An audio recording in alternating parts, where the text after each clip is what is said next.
안녕하세요. 오늘 제가 저희 성도님들을 위해서 아름답고 평화스러운 영상을 담아왔습니다. 이 공부 시작하기 전에 이 영상을 보고 또 마음의 평화를 잠시나마 얻으셨으면 좋겠습니다. 이제 준비되셨죠? 오직 네, 성경 시작하겠습니다. 네, 감사합니다. 오늘은 오직 성경이라는 제목으로 공부를 해보도록 하겠습니다. 지난주에 우리는 성경 해석에 영향을 미치는 5가지 요소를 공부를 했습니다. 혹시 기억하시나요? 네, 그럼요. 5가지 제가 한번 말해볼까요? 네, 한번 얘기해 보시죠. 네, 전통, 경험, 이성, 문화, 성경입니다. 아, 예, 참 공부를 잘 하셨네요. 자, 우리 오늘은 기독교 역사를 한번 거슬러서 중세 시대로 한번 가보겠습니다. 그 당시에 로마 카톨릭 교회는 성경만이 유일한 우선순위로 강조를 했으면 좋겠지만 그런 것이 아니라 성경과 교회의 전통을 강조했었습니다. 그래서 오랜 세월 동안 잘못된 것을 가르쳐 왔었고 그것에 반대해서 종교 개혁이 일어나게 되었습니다. 종교 개혁의 선구자 마르틴 루터는 오직 성경이라는 구호를 외쳤습니다. 오늘 우리는 개신교도로서 오직 성경만을 주제로 공부를 해보도록 하겠습니다. 네, 오늘의 기억절을 한번 읽어주시죠. 하나님의 말씀은 살아있고 활력이 있어 좌우의 날선 어떤 검보다도 예리하여 혼과 영과 및 관절과 골수를 찔러 쪼개기까지 하며 또 마음의 생각과 뜻을 판단하나니. 히브리서 4장 12절 말씀. 네, 감사합니다. 오늘의 기억절이 히브리 4장 12절 말씀인데 여기에서 가장 키워드가 되는 단어가 무엇이라고 생각하시나요? 말씀, 마음, 생각, 판단입니까? 예, 비슷합니다. 예, 제가 생각하기에는 하나님의 말씀은 살아있어서 마음의 생각과 뜻을 판단한다는 것입니다. 오직 성경만이 우리의 마음과 뜻을 판단한다는 것이죠. 왜냐하면 오직 성경만이 하나님의 말씀이고 오직 성경만이 살아있기 때문입니다. 오늘 공부의 개요입니다. 오직 성경만이 판단의 기준이라는 것을 공부를 하겠고, 두 번째로는 통일성에 있어서 구약과 신약이 서로 상호 보완의 관계 속에 조화의 근본적인 일관된 통일성이 있기 때문에 오직 성경만이 판단 기준이 될 수 있음을 공부하도록 하겠습니다.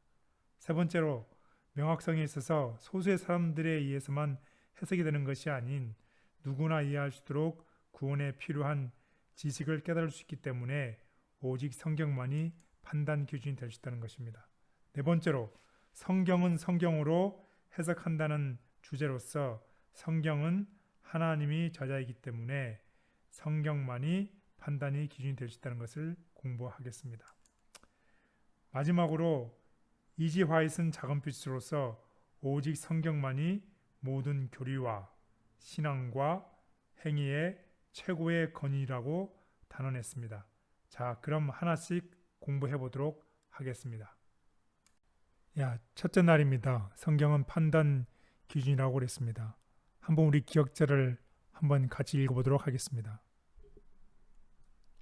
이는 너희로 하여금 기록된 말씀 밖으로 넘어가지 말라 한 것을 우리에게서 배워 서로 대적하여 교만한 마음을 가지지 말게 하려 함이라. 고린도전서 4장 6절 말씀. 여기 오늘 기억절을 보면 강조되는 말씀은 기록된 말씀 밖으로 넘어가지 말라고 하는 것입니다. 성경을 해석하는 데는 지난주에 배운 것처럼 신앙 경험, 인간의 이성, 전통뿐만 아니라 성경 자체와 성경의 배경을 이해할 수 있는 도움을 주는 원어사전, 백과사전, 색인사전, 기타 주석 및 사역들도 도움이 됩니다. 하지만 성경을 바르게 해석하는 방법은 성경 말씀 그 자체라는 것입니다. 우리가 오직 성경의 원칙을 지키면서 믿음의 해석에 다른 자료나 교회 전통과 충돌이 일어날 때는 단호하게 오직 성경만이 판단 기준이다라는 태도를 가져야 할 필요가 있습니다. 한번 교훈을 한번 읽어주시겠습니까? 성경을 해석하는 과정에서 가장 중요한 자료는 성경 자체이며 다른 자료나 분야가 도움이 되기도 하지만 그것들도 성경의 관점에 따라 평가되어야 한다. 네, 감사합니다. 하나님께서는 우리들에게 다음과 같이 말씀하십니다. 이 세상에서 오직 성경만을 모든 교리의 기준과 온갖 계획의 기초로 삼아 지지하는 백성을 가지실 것이라고 얘기하고 있습니다. 오늘 우리가 살아가면서 우리의 삶 속에 정말로 오직 성경만을 기초로 사는 우리 모두가 됐으면 좋겠습니다. 네, 장로님. 제가 지금 성경만이 모든 교리의 기준이라는 각 시대의 대쟁투 말씀을 읽었는데요. 제가 읽고 나서 좀 궁금한 게 있는데 성경만이 모든 교리의 기준이다. 이거에 대해서 좀 구체적으로 설명해 주실 수 있나요? 네, 세상에는 많은 교회들이 있습니다.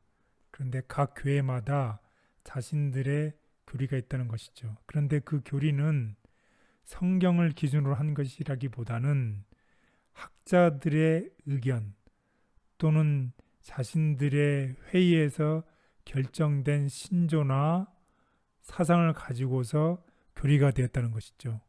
교리라는 것은 성경만을 기준으로 돼야 되는 것인데 따라서 성경만으로 성경에 의해서 된 교리를 가진 교회가 참된 교회라는 것을 나타내고 있습니다. 네, 그렇군요. 신앙을 처음 하시는 분들이나 아니면 어떤 교리를 찾고자 하시는 분들이 정말 성경을 기준으로 해서 명쾌하게 그 답을 얻으셨으면 참 좋겠네요. 네, 좀 후에 배우겠지만 편견이 없이 오픈 마인드를 가지고서 성경을 읽는 사람들에게는 어린아이거나 노인이거나 젊은이거나 상관없이 하나님께서 제시해 주신 구원의 길을 명확히 알 수 있다는 것입니다. 아, 그렇군요. 그러면 교리를 성경의 기준으로 삼고 공부를 할 때 명쾌, 상쾌, 유쾌하게 저희가 교리를 찾을 수 있겠네요. 네, 그것이 오늘의 주제입니다. 네, 감사합니다. 아버지, 어두운 밤길을 걷는 것과 같은 우리에게 말씀의 빛을 비춰주시고 모든 지혜의 근원이신 하나님을 알게 해주셔서 감사합니다. 진리이신 아버지께 의지합니다. 구원의 지식으로 우리를 인도해 주시옵소서. 아멘. 네, 둘째 날 성경의 통일성입니다. 성경은 스스로가 모든 성경은 하나님의 감동으로 되었고 오직 성령의 감동하심을 받은 사람들이 하나님께 받아 말한 것이라고 주장합니다. 즉 창세기로부터 시작해서 요한계시록에 이르기까지 총 66권 성경 전체의 저자가 하나님이시기 때문에 성경 전체에는 근본적인 통일성과 조화가 있습니다. 구약 성경은 신약 성경 속에서 펼쳐지고 신약 성경은 구약 성경을 기초로 수립되어 이 신약과 구약 이 둘은 서로에게 빛을 비춰주는 상호보완의 관계입니다. 네, 말씀 감사합니다. 근데 제가 또 질문이 있는데요. 오늘 질문이 상당히 많으시네요. 아니, 이게 가족 공부를 통해서 성경 공부를 하다 보니까 이게 좀 자꾸 이제 질문이 좀 생기는데 아까 성경을 해석할 때 보니까 여러 가지로 뭐 책도 참고서처럼 또 많이 필요한 것 같은데 이게 다 단어들이 다 어려운 것 같아요. 성경의 통일성, 또 장로님 지금 말씀하신 것처럼 구약이 신약을 서로 보완하는 거 조화가 이룬다는 그거에 대해서 좀 더 구체적으로 좀 설명해 주시면 이해가 좀 더 좋을 것 같아요. 잘 될 것 같아요. 네, 구약을 보면 구약은 예수님을 가리키고 있는데 예수님의 탄생, 고난, 십자가의 죽음, 부활, 재림을 예언하고 있습니다. 구약에서요. 예, 구약에서요. 네. 이러한 예언들이 정말 시간표대로 이루어져서 사는 것처럼 예수님께서 그 일들을 다 이루셨어요. 따라서 구약에 예언된 모든 예언들이 신약에서 다 이루어졌다는 것을 보고서 통일성이라고 할 수 있겠고, 그 다음에 지지난주에 배웠던 것처럼 이 성경은 1500년에 걸쳐서 기록이 되었어요. 근데 기록한 사람들의 배경과 직업과 나이를 보면 다 다른 배경과 나이와 그런 다른 백그라운드를 가지고 산 사람들이 기록한 것인데, 그 기록 속에는 다 한 방향으로 가고 있는 조화를 이루고 있다는 것입니다. 그래서 성경에서는 통일성 속에 다양성 속에 조화가 이루어지고 있다는 것을 얘기하고 있습니다. 아, 그런 뜻이군요. 지금 말씀하신 것처럼 성경이 통일성과 그렇게 조화가 있다는 말씀을 들으니까 좀 더 성경이 좀 더 권위가 있고 좀 더 연구를 잘 해야 되겠다는 생각이 들었습니다. 예, 그렇게 될 수 있었던 근본적인 원인이 무엇이라고 제가 설명했나요? 저자가 누구이기 때문인가요? 하나님이시기 때문에. 예, 맞습니다. 성경의 저자가 하나님이시기 때문에 통일성이 있다는 것입니다. 꼭 기억하시기 바랍니다. 네, 감사합니다. 성경의 저자가 하나님이시라면 성경의 내적인 통일성은 당연한 것이며 그 통일성을 기초로 진리와 오류의 구분과 바른 교리의 수립도 가능하다. 네, 아까 말씀드린 것처럼 성경의 저자가 하나님이시기 때문에 성경 전체 내 통일성은 지극히 당연한 것이죠. 왜냐하면 한 사람이 그 책을 썼다 그러면 각 챕터마다의 모든 사장은 한 사람의 사장으로 되어 있는 거랑 같은 이치죠. 그런 의미에서 통일성을 말씀하시는 거군요. 네네. 한 사람이 저자이기 때문에 이 저자가 66챕터를 썼다고 하면 각 챕터마다 다른 관점에서 쓸 수는 있겠지만 결국에 66챕터는 같은 사상으로 같은 방향으로 모순됨이 없이 나가고 있다는 것을 의미하는 것입니다. 어제나 오늘이나 변함없으신 아버지, 옛 언약과 새 언약이 동일하듯이 구약의 문제가 신약에서 풀리고 신약의 신비가 구약에서 해소되게 하셔서 진리를 더 환하고 풍부하게 이해할 수 있게 해주시니 감사합니다. 아멘. 예, 셋째 날 성경의 명확성입니다. 성경은 성직자 같은 소수에게 그 성경의 해석의 권한을 위임하지 않았습니다. 하나님께서는 남녀노소 할 것 없이 누구에게나 편견이 없는 사람은 이해할 수 있기 때문에 우리가 이해할 필요가 있는 구원의 문제에 대해서는 충분하리만큼 분명한 기별을 주셨습니다. 우리 모두는 스스로 성경을 검증해야 하는 노력이 필요합니다. 그렇다고 해서 우리가 완전하게 다 이해를 했거나 파악하지 못한 본문과 개념을 절대 마주치지 않으려는 뜻은 아닙니다. 따라서 성경을 어떻게 이해하는지에 대한 자세를 한번 알아보도록 하겠습니다. 바람직한 성경 연구 자세. 우리는 하나님 종전에 있음을 느끼면서 경외심을 갖고 성경을 연구해야 한다. 말씀의 어떤 부분은 쉽게 이해가 되지만 다른 부분의 참된 의미는 쉽게 파악이 되지 않는다. 끈질긴 연구와 묵상, 그리고 열렬한 기도가 있어야만 한다. 모든 연구자는 성경을 펼칠 때에 성령께서 깨우쳐 주시기를 간구해야 한다. 깨우쳐 주실 것이란 약속은 아주 분명하다. 네, 감사합니다. 여기서 우리가 꼭 기억해야 될 부분은 우리가 하나님 앞에 있음을 느끼면서 성경을 연구해야 되고, 성경을 연구하는 모든 사람은 성경을 펼칠 때에 반드시 성령께서 깨우쳐 줄 수 있도록 열렬한 기도가 꼭 필요하다는 것입니다. 네, 그 말씀이 정말 맞는 것 같아요. 성경을 공부할 때 내 생각을 너무 정당화시키기 위해 성경을 사용하면 그것 때문에 성경에 있는 진짜 내용을 잘 모르게 되는 것 같아요. 감사합니다. 아버지, 제게 말씀을 사모하는 심령을 주시고 말씀을 연구를 통해 제 자신이 성장할 뿐 아니라 다른 사람의 성장도 도울 수 있는 사람이 되게 해 주시옵소서. 아멘. 네, 넷째 날입니다. 성경이 성경을 해석함. 성경이 성경을 해석할 수 있는 타당한 이유는 아까도 말씀을 드렸지만 저자가 하나님이기 때문에 가능합니다. 또 성경이 성경을 해석할 때에 그렇게 되면 성경의 의미를 더욱더 밝히는 밝은 빛을 주게 됩니다. 우리는 성경을 연구할 때 성경절의 앞뒤 문맥 이외에도 그 말씀이 위치한 책의 문맥에까지 고려해야 됩니다.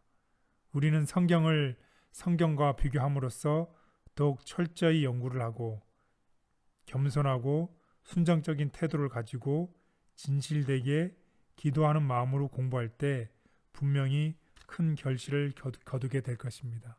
아멘. 네, 교육 90페이지에 190페이지에 나와 있는 귀한 말씀을 읽어주시면 고맙겠습니다. 성경은 그 자체의 해설자이다. 성구는 성구끼리 비교되어야 한다. 성경을 연구하는 학생은 성경 구절을 그 전체적인 입장에서 관찰하는 동시에 그 부분적인 관계를 알아내도록 배워야 한다. 그는 성경의 커다란 중심 주제인 세상에 대한 하나님의 근본 목적, 곧 대쟁투의 시작과 구속 사업의 기원에 대한 지식을 얻어야 한다. 아버지, 제가 영적인 주제를 이해하기 위해서 성경절 찾기를 게을리하지 않고 부지런히 찾아 진리에 이를 수 있게 해 주시옵소서. 아멘. 네, 다섯째 날 오직 성경과 엘렌 G. 화이트입니다. 엘렌 화이트는 성경이 모든 교리와 신앙과 행위의 궁극적인 규범과 기준이자 최고의 건이라고 실제로 여러 번 반복해서 말했습니다. 오직 성경이라는 종교 계획자들처럼 개신교의 대원칙을 확실히 지지하고 옹호했습니다. 그녀는 결코 자신의 저술이 성경을 대체한다고 하지 않고 오직 성경만이 신앙과 행위의 유일한 표준이라고 높였습니다. 작은 빛을 주신 이유. 남녀들이 성경에 거의 관심을 두지 않기 때문에 주님께서는 보다 작은 빛을 주셔서 보다 큰 빛으로 인도하시고자 하셨다. 만일 그 속에 있는 원칙을 실행하고자 하는 결심을 가지고 이 빛이 담긴 책들을 읽었다면 얼마나 많은 선을 이루었겠는가. 네, 오늘 공부의 요약을 해보도록 하겠습니다. 성경은 성경 자체 내적으로 통일성을 유지할 수 있고 또 그 기별은 누구나 이해하실 정도로 명확하기 때문에 우리는 오직 성경이라는 개신교 정신에 따라서 다른 자료나 권위에 의지하기보다는 성경 그 자체를 기준으로 우리의 신앙과 판단을 해야 한다는 것입니다. 오직 성경만이 우리의 판단 기준이고 오직 예수 그리스도께서만이 말씀이 육신이 되어서 우리 가운데 거하신 것처럼 오직 성경이 우리의 삶 속에 거하는 우리의 삶이 됐으면 좋겠습니다. 우리가 때로는 직장에서 혹은 가정에서 우리가 인간적으로 화를 내고 싶고 기분이 안 좋을 때에 오직 성경에 있는 서로 사랑하라, 남을 존경하라는 성경의 말씀이 우리의 삶 속에 이루어지기를 바라겠습니다. 집사님 오늘 공부를 하면서 혹시 느끼신 점이나 결심하시거나 혹은 같이 나누고 싶은 이야기가 있으면 해주시면 고맙겠습니다. 네, 성경을 연구함으로 내가 깨달았다고 해서 또 성경을 읽음으로 내가 모든 것을 알았다고 해서 바로 나의 삶이 행복해지거나 바로 행동으로 옮긴다는 것은 쉽지 않은 것 같습니다. 오직 성경만을 기준으로 배우고 깨달음을 통해 말씀이 행동으로 옮겨 나의 삶 속에서 나타날 때만 비로소 우리 삶에 그리고 우리 신앙의 변화가 일어남을 알았습니다. 오직 성경만으로 우리의 삶이 변화되어 행복하고 풍요로운 삶이 되기 위해서 끊임없는 기도 그리고 노력과 의지가 필요합니다. 오직 성경만이 우리의 삶의 기준이 되어 하나님께 축복이 되는 삶이 모두가 되기를 바라겠습니다. 아버지, 엘렌 G 화이트를 통해서 우리에게 풍성한 하늘의 선물을 주시니 감사합니다. 그녀를 통해 기록하게 하신 글들을 바르게 사용하여 성경을 더 명확하게 이해할 수 있도록 우리를 이끌어 주시옵소서. 아멘.